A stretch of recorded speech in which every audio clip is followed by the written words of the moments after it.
Hi there, I'm Liz Coan. I'm a psychologist in developmental pediatrics at Children's Hospital Colorado in Aurora, Colorado.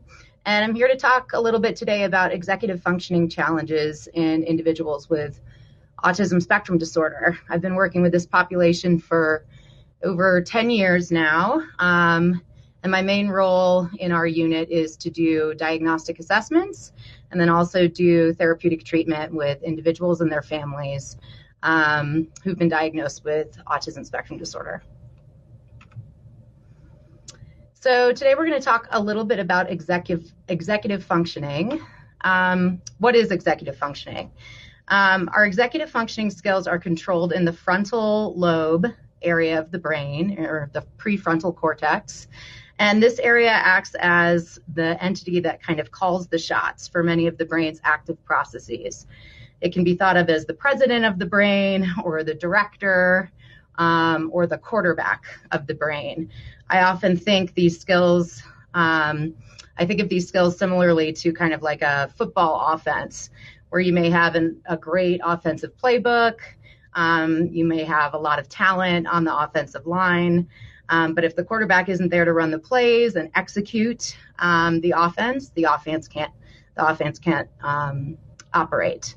So essentially, this area of the brain is the boss of the brain, and it provides the instructions and the direction for many of the brain's activities. So executive functioning includes the skills that are needed to organize and act on information.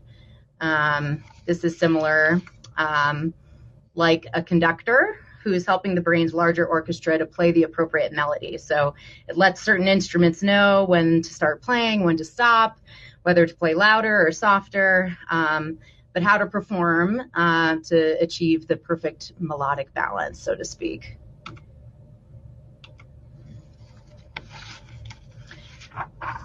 So another way to think of this is like the coach of the brain team, who puts different players into the game and develops the brain's internal playbook. So our brain's capacity to learn and understand information is often measured by assessing our IQ, or our cognitive functioning. And that type of testing helps us to understand kind of the good stuff built into our brain that's available for use, kind of our brain's capacity to perform. But without adequate executive functioning skills, we're not able to access all of the wonderful things that our brain may be able to do. So our executive functioning skills, in a way, are kind of the key to opening up the brain's true ability. And interestingly, there's no real correlation between executive functioning and intelligence. So for instance, there are people with autism who have a really high IQ, who may have terrible impulse control or other executive functioning challenges that are worse than those who may have a low IQ. However, we do see that increased executive functioning difficulties can make it harder for the individual to demonstrate their best skills on a consistent basis. So even though there may be good stuff in the brain, good potential to learn and to understand information, without adequate executive functioning, we can't really access all the good stuff that's inside. So why are these deficits important for us to understand? So in my experience, understanding the nature of EF, or executive functioning challenges, helps me to be a better advocate and a better teacher for the individuals that I work with. The majority of kind of disruptive behavior issues that arise are not because a child is a bad kid or that they're trying to be difficult, but instead I kind of understand these as manifestations of skill deficits. So understanding these challenges and how they manifest behaviorally can help me to prepare for behavioral upset, plan for appropriate supports, and also be more compassionate and understanding when these challenges show up.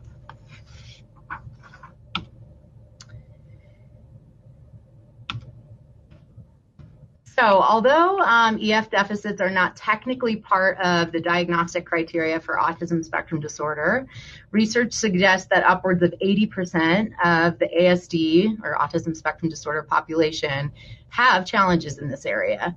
Some of the common areas where these challenges manifest are in these categories. So we have impulse control or inhibition, emotion regulation, working memory, planning and organization, initiation, monitoring, shifting or flexibility.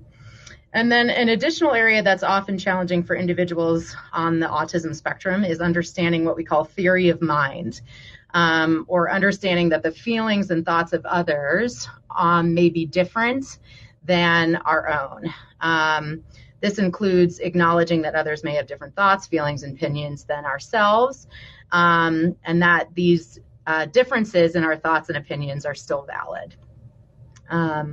Difficulties with theory of mind may manifest in different ways, such as difficulties explaining why one is acting the way they are, difficulties understanding emotions of yourself and others, difficulties predicting the emotions and behaviors of others, problems understanding others' perspectives, problem understanding others' intentions, difficulties understanding how your own behavior impacts other people's thoughts and feelings, difficulty sharing in the emotions of others, so empathy, and problem separating fact from fiction.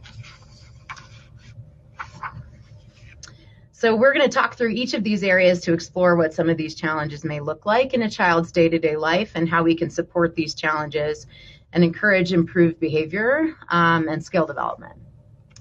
So first, let's talk about impulse control or inhibition. So what is it? Inhibition or impulse control is the ability to think before acting. So in psychology, conscious or unconscious constraint, or being able to kind of curtail a process or behavior, is really important. This is necessary in social interactions.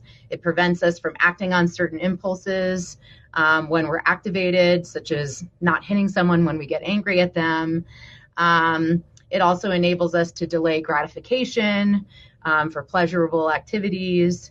And being able to inhibit these impulses is a common occurrence in daily life, and it's present kind of whenever two conflicting desires may arise.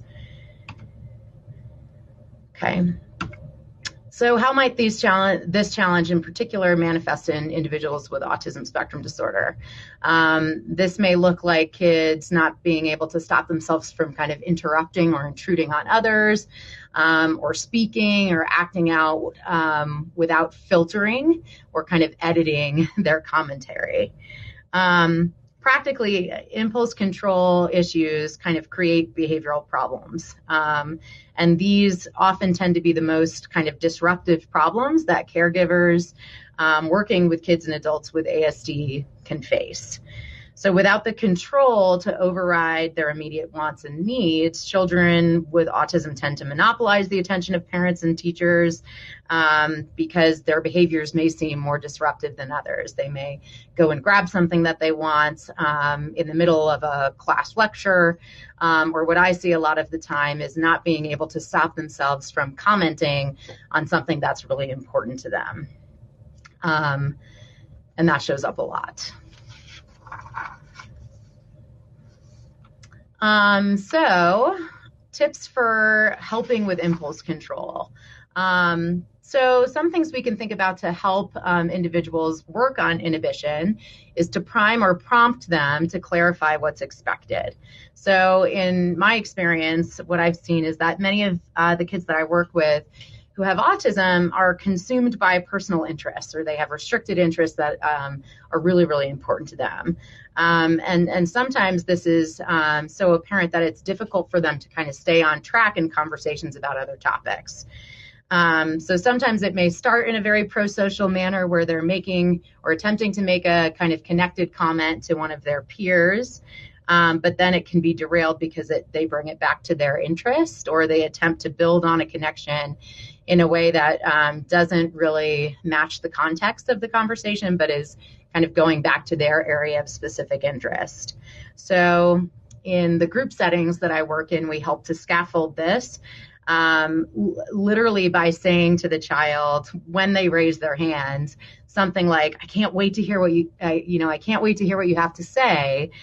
but I'm hoping that it's an on-topic comment. Is this an on-topic comment, or is it maybe a comment for that would be better for another time? And a lot of time this helps them to think about that extra step of, okay, maybe I can save this for later. And it also isn't saying we can't talk about it ever, but just that right now might not be the appropriate time. I also really like to focus on allowing opportunities for do-overs. So when a child acts out impulsively, we tend to punish them for what they did, but we don't really bring adequate attention to what should be done instead. So to teach the behavior that's more appropriate. So I think it's important to allow the child an opportunity to repair the behavior by teaching them what to do and having them practice in the moment. So something like, I noticed that when you came into the room, you ran right over to the computer and dropped all of your things on the floor. Let's try it again and remember all of our steps. Okay. First, you put your bag at your desk, then you turn in your homework, then you can ask permission to use the computer. It's important in these instances to ensure that the child is adequately rewarded once they perform the correct behavior, because we want to reinforce the appropriate behavior to teach them that that's what we want them to do more frequently. Modeling is another thing that we'll talk about several times throughout this presentation, but we all have to practice impulse control in our daily lives. So during times of frustration or excitement where we might feel ourselves kind of escalate to a point where we could behave more impulsively, bringing attention to what you're doing to manage your own impulses and behave appropriately can be really helpful. So I'm feeling so excited about our plans to go see the new Star Wars movie tonight.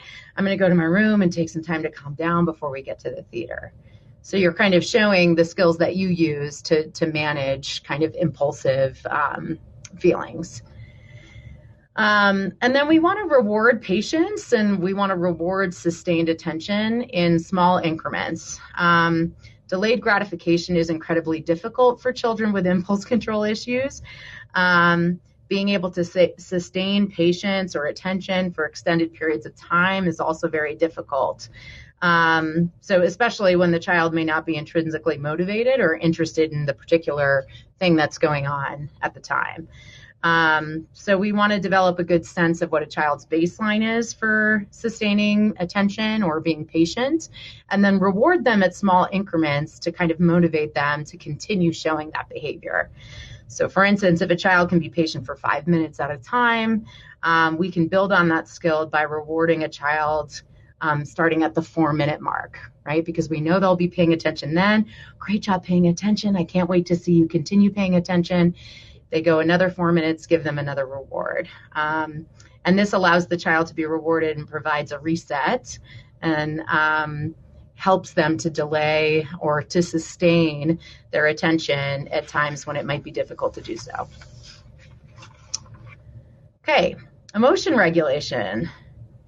So emotion regulation refers to our attempts to manage kind of the generation, experience, or expression of emotion or emotional responses. So kind of the ability to keep our feelings in check.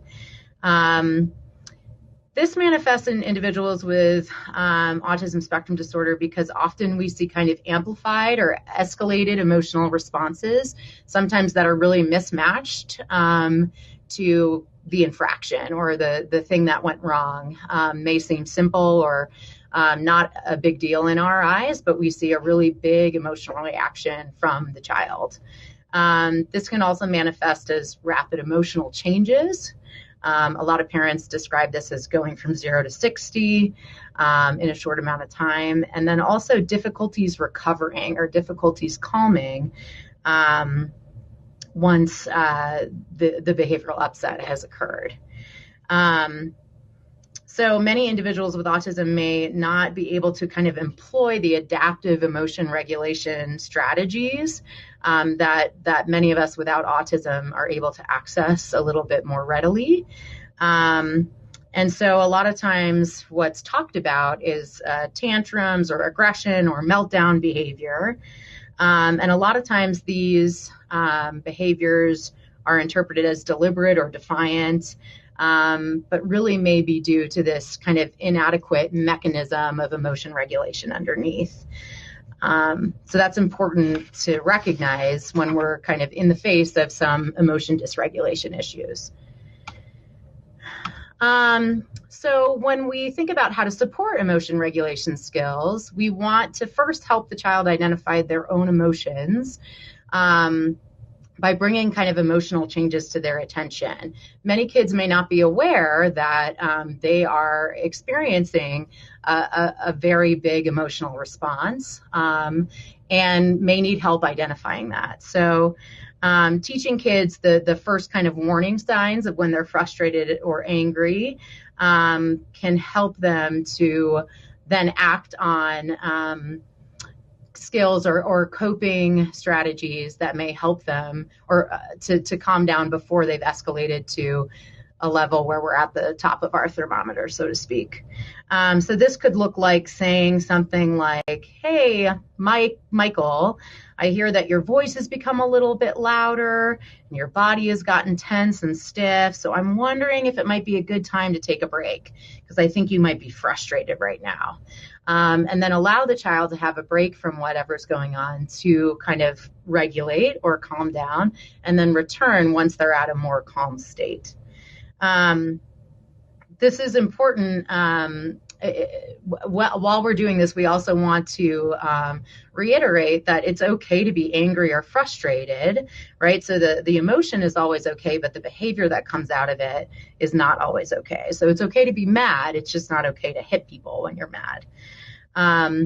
Another opportunity for us to model comes into play with emotion regulation as well.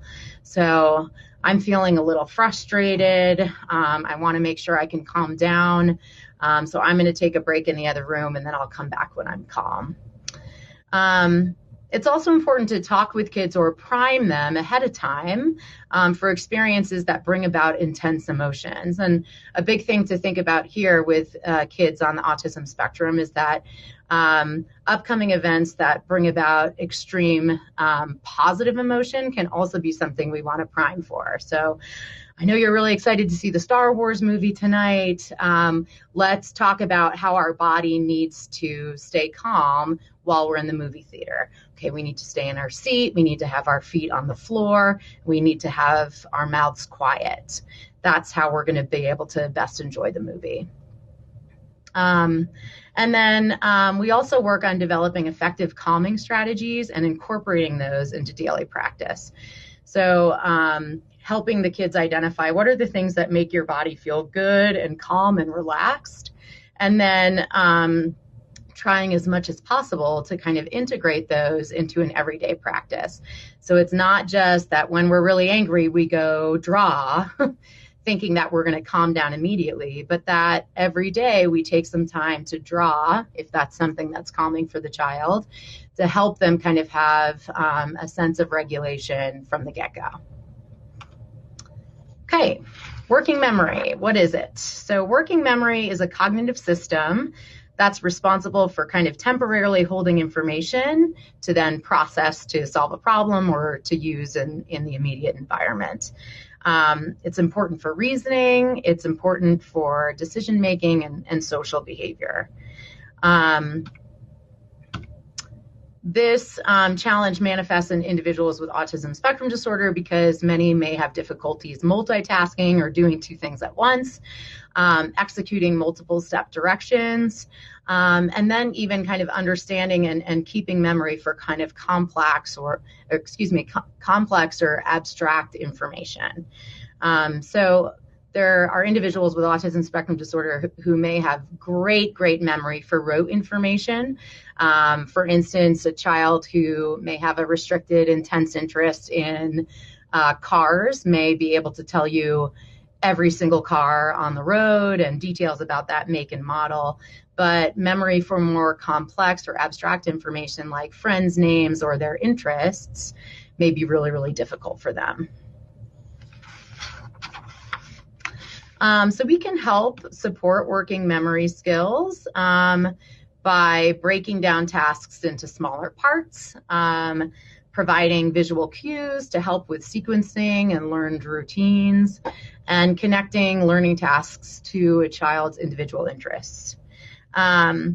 So when we break down tasks into smaller parts, part of the value in that is that we want to focus on success and reinforcing appropriate behaviors in children, because this encourages those behaviors to happen more frequently or more consistently over time. So when we build in rewards for smaller pieces, right? So instead of turn in your book report at the end of the month, and then we can go to the movies, a movie of your choice, it may be more helpful to say, okay, at the end of this week, we need to have chapters 1 through 5 done.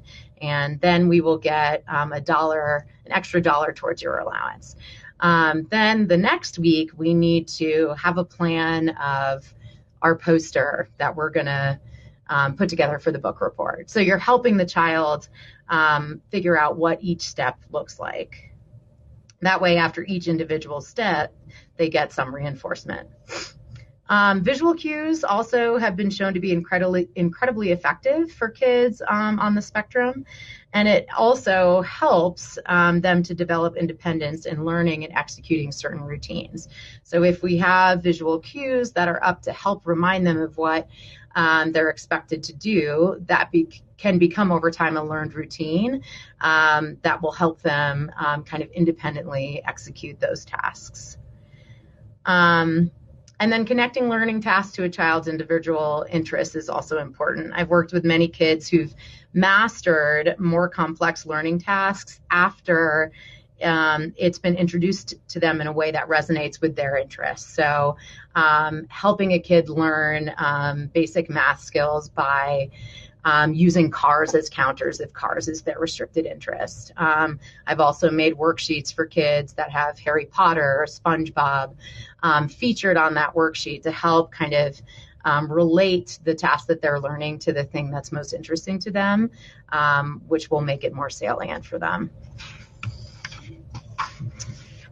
Planning and organization. So planning and organization is the ability to decide on a goal and identify and work through all of the steps to then achieve that goal. So really everything we do in our lives involves some degree of planning and organization. So no matter what the task, no matter how small or big, we use kind of the same steps, right? So we have to set a goal, we have to create a strategy to get there, we have to manage and organize kind of our resources as we use those strategies, and then monitor our progress along the way to make sure we're in line to achieve that goal as planned.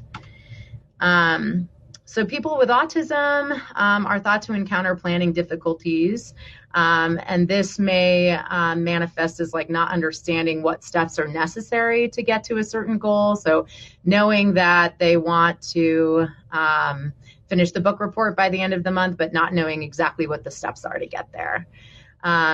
Understanding the concept of time can also be difficult for individuals on the spectrum, and so that can impact how they're planning for certain events or how to complete certain tasks, because it may not be anchored in kind of an adequate time frame. And then execution. Sometimes there's just difficulties finishing each step along the way to achieving a goal. So we can help support planning and organization deficits by creating consistent routines. We kind of hit on this in the last section as well, but routines and schedules are helpful for many individuals, right? Arguably all humans to a certain degree. But the concrete kind of black and white thinking patterns of many people with autism make these strategies especially beneficial to this population.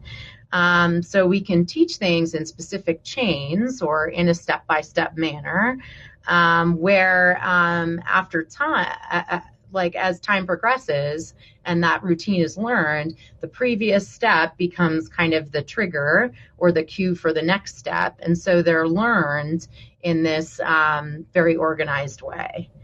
And this helps a child move through all the steps to task completion. There are visual, tangible, and auditory ways to kind of remind kids of things to help them stay on track and stay organized. There's a picture here of kind of what we call an organizational visual reminder or a visual system where the days of the week here each have, it looks like the kid's clothes for that day. So this helps the child know these are the clothes that I'm going to wear for today, because it's all set up ahead of time and they just have to go to the day that's marked for the day that it is and put those clothes on. And so this can help to cue the child of what's expected by having kind of organizational systems that are designed to cue that appropriate behavior. Okay, initiation. So initiation is the ability to kind of get started or to take action on a certain task or activity. A student that has difficulties with task initiation will often need reminders to get started. That could be on homework, it could be on chores. They may be slow to start the second task after the first is completed. They may be hesitant to kind of initiate in group settings, waiting for someone else to take that lead. And they may need cues to kind of begin routines in order to catch on to them or to develop independence with that routine. In autism spectrum disorder, a lot of initiation difficulties manifest in the context of social engagement or social interaction. And so the desire to interact with others is often an innate desire in individuals with autism, but they might just not understand the process or understand how to initiate that interaction. Oftentimes, social interactions are so abstract with so many different variables that could go so many different ways that it becomes overwhelming for the child with autism who's not able to kind of access some of that social information the same way that an individual without autism may be able to. So it's important that we remember that these kind of like social deficits are not always a lack of desire or a lack of willingness to engage socially, but just that they might not have the skills to know how to do that effectively. So we can help them by kind of teaching that in a more explicit manner. So for instance, explicit teaching can be used in terms of kind of conversation starters. So what's a good way to open a conversation if you'd like to greet a friend of yours? What are the words that you'd use? Or teaching children what is a connected comment. So your friend just mentioned that they went to see Star Wars. I guess we're talking about Star Wars a lot today. They went to see Star Wars over the weekend. Didn't you see Star Wars last week? Oh, that might be good to share because you have something in common.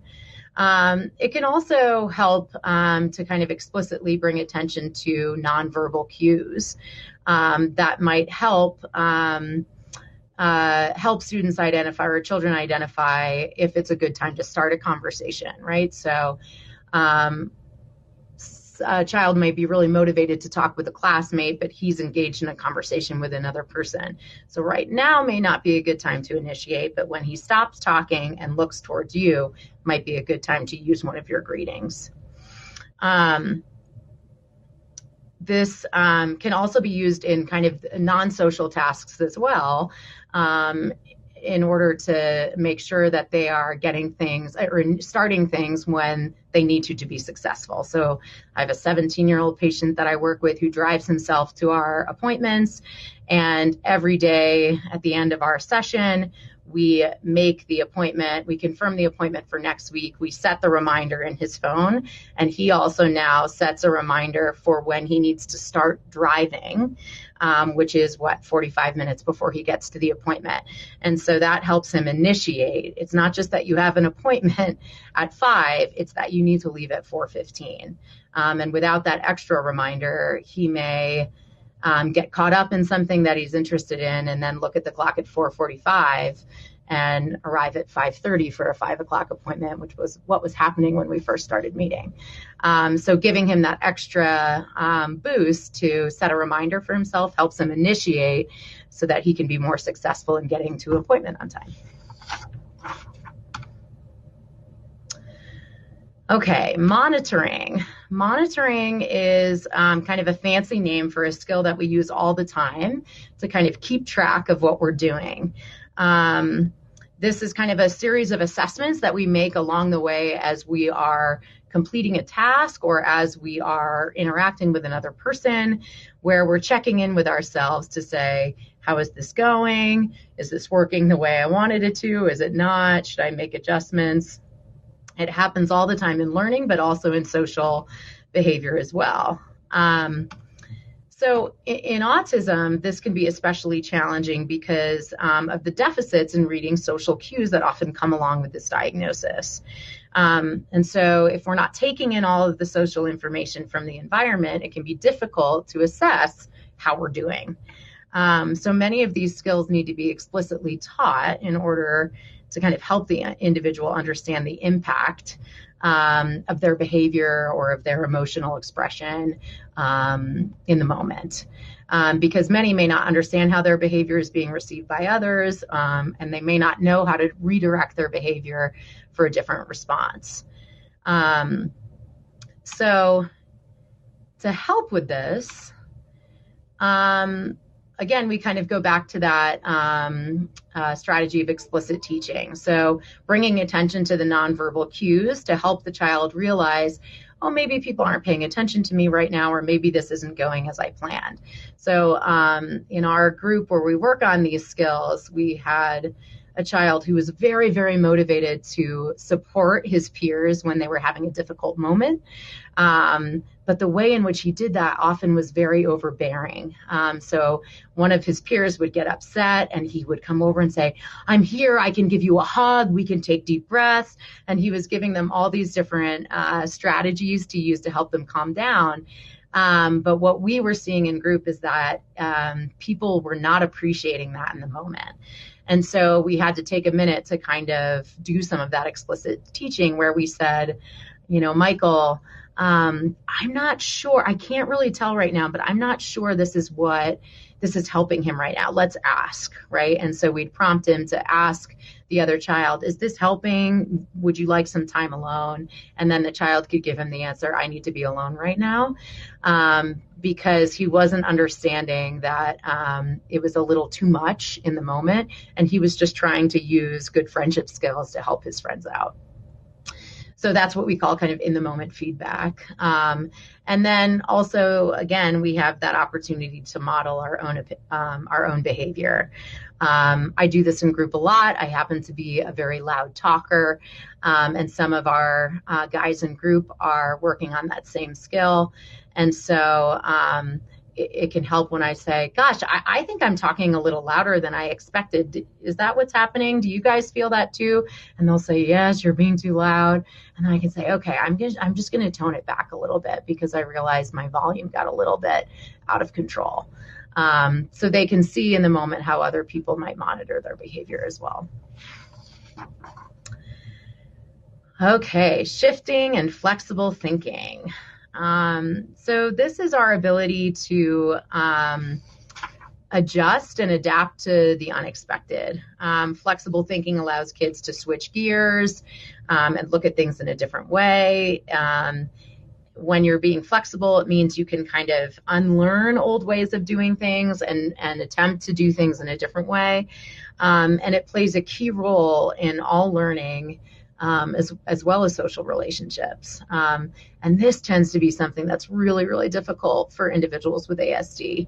Often we see that kids with autism may have really rigid adherence to their personal rules or personal preferences. And so it's difficult for them to kind of think outside that box because they are so rule driven. And these could be rules that actually exist kind of in the social world around them that they adhere to really tightly, or it could be their own rules. I have patients that I've worked with that had rules about a female patient I worked with who hated boys, right? It was a rule that she could not be a partner with boys, and that she kind of rigidly adhered to that. So it was something we had to work on to help her be more flexible and kind of move outside of her comfort zone with that. This is also what contributes to the difficulty we see sometimes in individuals with autism when plans change or when things don't go the way that they expected. It may be really difficult for them to tolerate those changes in plans, especially when it was something really coveted that they had expected to happen a certain way. Like we were going to go see Star Wars Friday afternoon, and all the tickets were sold out, and so now we have to go on Saturday.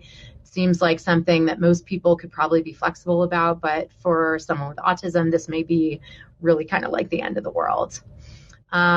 And this also interferes with their ability to kind of understand different perspectives, or that people could think a different way. I had another patient who hated the movie Frozen and would get really angry whenever anyone would talk about the movie Frozen. And I said to him one time, I really like the movie Frozen. And he was like, what? And I said, do you think we can still be friends? Do you think we can work through this? And it was really hard for him to kind of balance the fact that, he wanted to be friends with me, but also hated the movie Frozen. It was difficult to hold both of these at once. And so the way that we kind of build flexibility skills is by, teaching and rewarding kind of flexible coping skills. So things like learning to compromise, learning to create alternative plans. This can help kids kind of plan for alternatives prior to the moment of crisis itself. So when we teach compromise, we teach it as a skill that allows the child to still get part of what they want. A lot of people, I think, teach compromise and use the language meeting in the middle. And sometimes I think that can be too concrete or too literal for some of the patients that we work with that have autism, who literally will look for the exact middle of the two different points that are in question, and sometimes can get hyper focused on meeting that middle point instead of we're just trying to move one step off of where we initially started to the other side. So we're still getting a portion of what we want. We're just not getting everything that we want. Alternative planning is also a priming strategy, or something we use ahead of time, that often is used kind of before an upcoming event that may kind of trigger escalated emotions. So this allows us to prepare for things that may not go exactly how we want them to. So we have a backup plan. So, the plan Saturday is to go to the pool when your friend George comes over. If it's raining, what should we do instead? We could go bowling, we could go to the movies, but to plan that out ahead of time so that it's already in place. Adult-led choices are also helpful because they help the child feel still in control, which is where some of the rigidity, I think, comes from, is feeling like they have to control things so they know what to expect. It's a helpful strategy for compliance, but also helps the child feel like they are still kind of calling the shots. So I like to provide choices for kids as much as I can to help them feel like they have a say. So this might mean saying something like, what vegetable do you want for dinner? Do you want carrots or broccoli? And notice that it's always a concrete choice. It's not, do you want vegetables for dinner, yes or no? They're getting vegetables for dinner, but they can have a choice in what they want to have.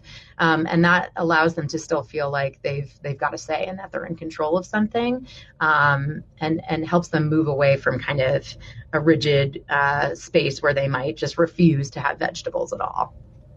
And then we also try to point out positives that have come from alternative plans in the past. So remember, for your 8th birthday, we thought we were going to go to the pool, and then we weren't able to because the weather was bad, and we went to the bowling alley instead. And we had a really good time. Remember all the cool things that happened? We ordered pizza. We got to have the cake, right? All of the good things that happened, so that we're building up kind of a repertoire of good experiences that came from alternative plans so that we can call on them in the future when something like that may happen again. Or remember when we had to do this for your birthday and we still had a really good time? I wonder if that could happen again here. And then lastly, and more specific, again, to individuals with autism, is difficulties with theory of mind. And so theory of mind, again, is the ability to recognize that different people have different thoughts, feelings, and opinions of our own. And so that what's going on in our brain is not always accessible to everyone else unless we are communicating that to them, for instance. So in individuals with autism, this impacts kind of perspective taking, their ability to see that other people have different opinion or different feelings about different things. And then that, as I said, that also difficulty recognizing that others may not know or feel how you are feeling, or know what you're thinking unless you communicate that. So we support this development of better theory of mind skills by, again, explicit teaching related to kind of how to read behavior. We talk to our kids a lot about being a behavior detective. So what is this person's behavior telling you about how they might be feeling or what they might be thinking? So nonverbal cues. Well, I can tell that their eyebrows are a little furrowed and they're not making eye contact with me and their body's turned away from me. I think they might be angry. Role playing can also help with this, where we role play certain situations to practice and color in how someone else might be feeling in a certain situation. Video modeling has also been a strategy that's been helpful with this. And social stories, or short stories that are specific to a certain social situation or event to help the child understand what may happen, can help to develop that theory of mind piece so that they're learning what to expect in a situation where they might not be able to read it on their own in the moment. So we also use in the moment teaching to kind of teach these skills more concretely, to help kids kind of notice that they may have to check in with other people. The example of the child who was kind of overwhelming his peers and group by smothering them with all the coping strategies when they were upset was a great example of a child who knew that coping strategies were helpful for him, loved it when people would come and help him, so assumed that everyone else would benefit from the same thing and wasn't stopping to kind of check and see if that was resonating with people in that way or not.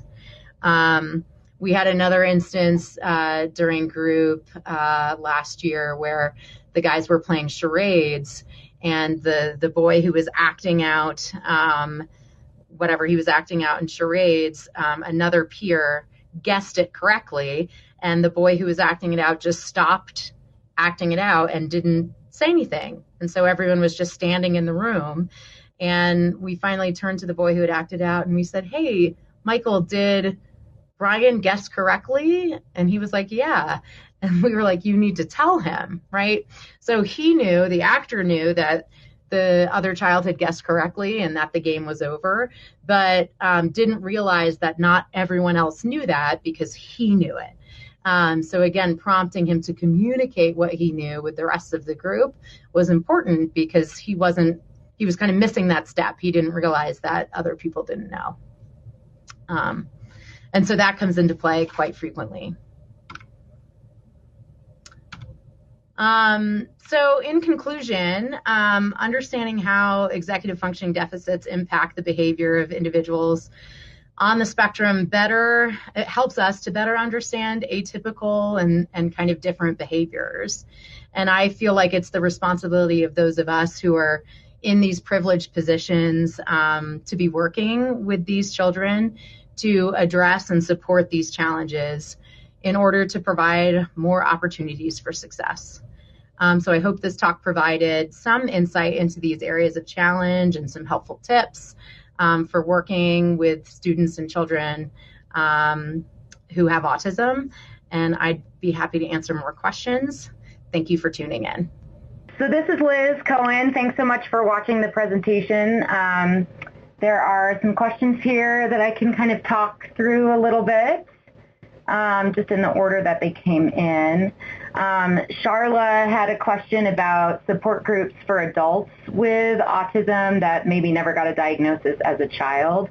I know of many social groups that are held in the community. I actually used to work in one in Denver that was for younger adults, I guess, 25 to 35-year-olds. It wasn't an autism-specific group, but a group that where we would work on kind of social skills or, job skills, where some of these concepts came up. I think the appropriateness of a group is probably dependent on the functioning level of that individual, because for an individual who hasn't been diagnosed early in life, it could be that their presentation of autism is a bit milder, and so working in a group setting with other people who don't share similarities in that presentation may not be the best fit, but they are skills that they could continue to work on with an individual therapist, and that might be the more appropriate setting. Let's see what else we have here. Melissa had a great question about if a student can't articulate what helps them calm down, what are some strategies to try? One of the things that's kind of frustrating about this kind of presentation is that sometimes we have to do kind of a trial and error process where we're just trying things out to see if it works. Individuals who can't verbalize the things that work best for them, sometimes we just need to try some different things. I've had a lot of success with visual apps, actually. So we'll have like an iPad or a phone that has visual calming apps.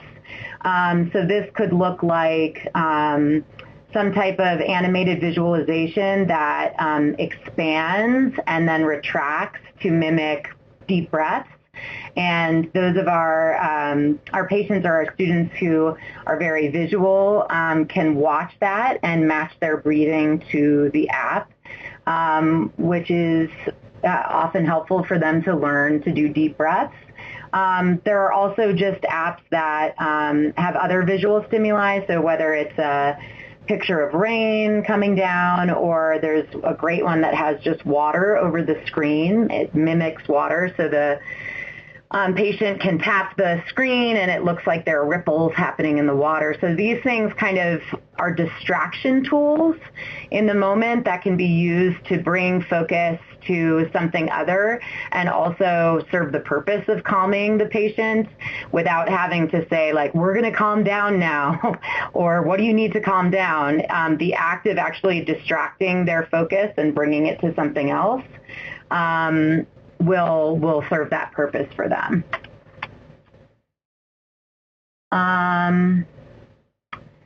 There's a question here from Bambi who asked about working with individuals who have fetal alcohol syndrome.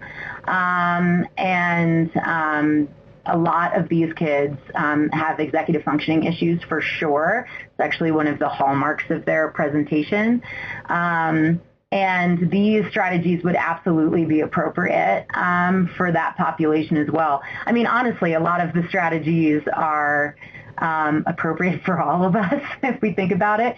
I think it's just good to be mindful in your practice of what level of meeting the patient where they're at or the student where they're at, and so not providing too much support in an area where maybe they don't need as much.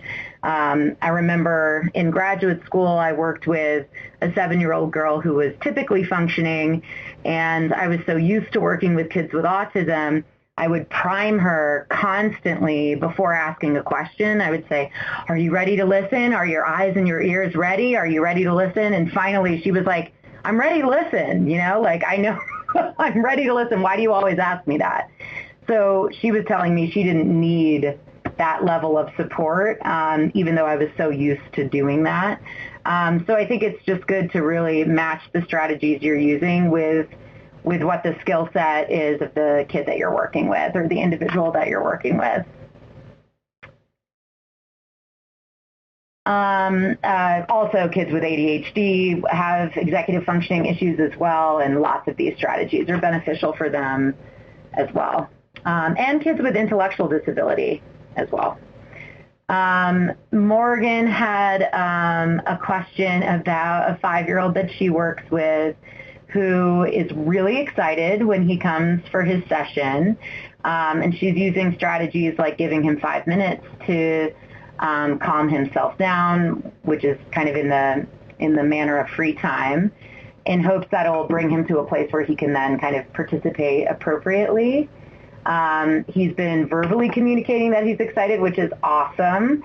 I always want to validate kids when they're able to name their emotions. That's something that we want to reinforce and reward. So thank you so much for telling me that you're excited. I'm so happy that you're excited. And then I think maybe attaching that to some rules. Remember, before we get on the horse, our body needs to be calm, our feet need to be steady, whatever the kind of maybe cue words would be. And so you're reminding the child, it's not that you can't be excited, it's that you have to be excited and show this behavior at the same time. So what should we do today to get our body ready to get on the horse? Should we do deep breaths? Should we do squeezes? Should we do stretches? Because we need our body to be ready before we get on the horse. So I might even have like a list or kind of like a box of different tools, right? So maybe it has one of those apps in it for the deep breathing, or it has a stretching card. And so it's part of your routine that you come to your session and you're really excited. We take a few minutes to calm our body down, and when our body is ready, we can get on the horse. So that's something that I might use in that situation. But I love how you are kind of framing it as first we have to do this, and then we get on the horse. And grooming, too, you guys know this better than I, but it might be a great way to be a calming practice, right? Because their body needs to be still to be able to do that. And then once the grooming's over, they can get onto the horse. Sandra had questions about adolescent resources for teaching sexuality. That's a great question. I think a lot of people are afraid to talk about sexuality issues with anyone, let's be real. People are scared to talk about that with kids, but especially I think kids on the spectrum or kids with intellectual disability. As recently as a couple decades ago, people were thinking, oh, we don't need to talk about that with them. And that's not true. We do need to talk about that. I do have some great resources. I'm wondering if I can even work with the administrators here to get that list of resources sent out. But I've also used social stories, which are a certain type of priming tool or prompting tool where you're explaining a skill or explaining a concept that may be difficult for the patient or the student. in a very simplistic way. So I've written social stories about like private time versus public time and what's appropriate, or how to keep an appropriate distance when you're talking with your friends. But these stories are meant to teach a skill in a very explicit way so that the individual kind of knows how to behave in those situations. If we don't give them those guidelines, we can expect to see behavior that maybe is not appropriate, or that may be misinterpreted by other people because they just don't have kind of the social information or the guidelines ahead of time to know what is appropriate behavior. So I'd be happy to send out that list of resources. It also has just some bullet points that are just matter-of-fact truths about talking about sexuality with adolescents who may have kind of learning or developmental differences. So I think that would be good to send out. These are great questions. So Andrea here has a question about ABA therapy. I actually used to be an ABA therapist before going to grad school to get my doctorate. So ABA is applied behavior analysis. It's a specific type of behavior therapy that has been shown to be really helpful for especially young kids on the autism spectrum, but also individuals with intellectual disability. It's not just an autism therapy, even though a lot of people think of it that way. I definitely have many patients who have benefited from ABA therapy, and I would absolutely encourage collaboration with ABA therapists or behavior therapists that your patients or students may be working with, because the principles that are utilized in ABA therapy are essentially it's the science of learning. It's learning theory. It's kind of like the foundation of all psychology is the behavioral principles that are used in ABA.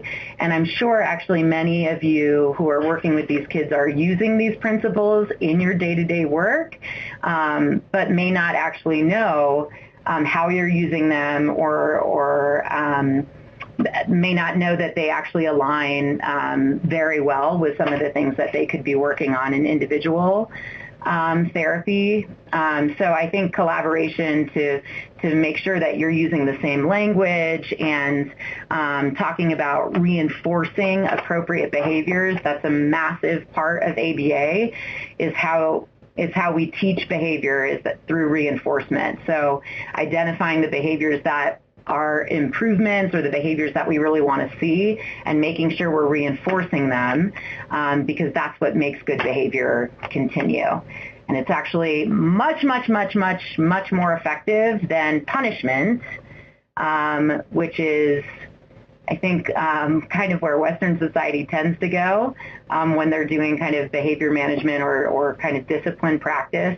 Everything is very punishment focused, and that is not what works best. So positive reinforcement can be something that you definitely collaborate about in working with other professionals, especially who are practicing behavior therapy. It's a great question.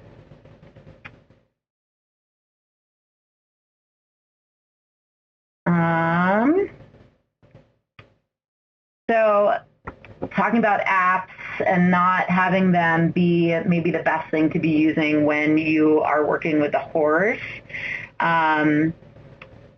And Bambi's asking if if the therapists are demonstrating slow, deep breathing, that could be very helpful. If your student is able to attend to that, I think that'd be really helpful. Sometimes I have to be a little creative with my kids when I'm teaching them about deep breathing, because many of them have heard it before, and it sounds like, for some of the kids I work with, it's like, oh, the lame coping strategy of deep breathing. But sometimes I'll get a little creative to actually get them to practice it without focusing on, that this is a deep breathing strategy. So the way that may look, and I don't know if you're able to do something like this in your setting, but Sometimes I'll have kids lay on the floor, and I will have something that's kind of heavy that I'll put on their diaphragm and kind of challenging. I'll challenge them, okay, we're going to do our deep breathing. What I want to see is when you breathe in, I want to see that stomach get really big, and I'll be able to see that because you'll be able to lift this thing that's on your stomach. And so I can kind of make it a game where, I start with something that's really not heavy at all, and then I'll say, man, do you think you can do that? Do you think you can do the heavier one? Let's try it. And so it becomes kind of a challenge and a game. And the thing is, just the act of doing deep breathing is calming, whether or not they're kind of bought into it, so to speak. And so sometimes that works. Okay, Dr. Coan, I'm sorry. Can I just pause you for just a moment? I would like to give the audience the opportunity, now that we are at our designated break time. You also can join a breakout session, or you can hang out here in this room if you'd like to and listen to a few more questions from Dr. Coan, if that's okay with you, Dr. Coan. Yeah, that's fine. Okay, great. So I have our breakout session 1 up on the screen right now. And if you would be so kind as to click on the link below on the bottom right-hand side of your screen, there should be a pod that says breakout links. You can click the link below with which breakout you would like to attend. So breakout room 1 will be at the top, and breakout room 2 will be, if you scroll down, will be more towards the bottom. Okay, and have a lovely day. I'll turn it back over to you, Dr. Coan. Thanks. Bambi's also commenting here that if you watch them take a slow, deep breath, you can see their shoulders and bodies actually relax, which is the purpose, which is exactly right. Sometimes I'll do that where I'll have them stand against a wall, and I'll put kind of like a ruler or something on their shoulder, and I'll say, okay, I want to see if you can do the biggest breath you can and have your stomach get really big, but your shoulders have to stay, right, to see if they can practice it that way. So again, it becomes kind of a game or a challenge. And that motivates them to do it. Whereas if you're kind of just saying, we're going to take deep breaths to relax, it's not quite as fun, for sure. And then there was just one more question here from Julie, talking about the disappointment when weather may prevent the riders from being able to take part in their session. And so I would definitely have this be something that's talked about. If your patient can talk about it verbally, that's great, or that's highlighted ahead of time, maybe in a social story format or a picture schedule format, where there's just a reminder. You come here, when you come here, you get to groom the horse, and then we check the weather, and then we make sure that we can ride the horse. If the weather is raining, or if the weather is thundering, whatever the rule is, we may have to make a different choice. The different choices we can make on those days are, and maybe have pictures provided or available that they would choose from. And I would actually practice this or introduce this social story with the students way before the day that it's supposed to rain. So that way they know this is also an expectation, and this is also a rule of participating in one of the sessions, is that we have to be safe, and when the weather is dangerous, we can't be safe. But so it's something that's been heard before, and even you can help, you can encourage families to kind of join with you about that. So on days when it looks cloudy or looks gloomy, and they may have a session scheduled in the afternoon, encouraging the parents to talk with the student on the way. So I see that it's cloudy out. I hear some thunder. Today might be a day that we have to make a different choice in our session. So those are some of the things I would do ahead of time. So it looks like those are all the questions that were written in. So maybe people have gone on to the breakout sessions, but thank you very much for all of your questions, and I will work with the administrators to get those additional resources sent out.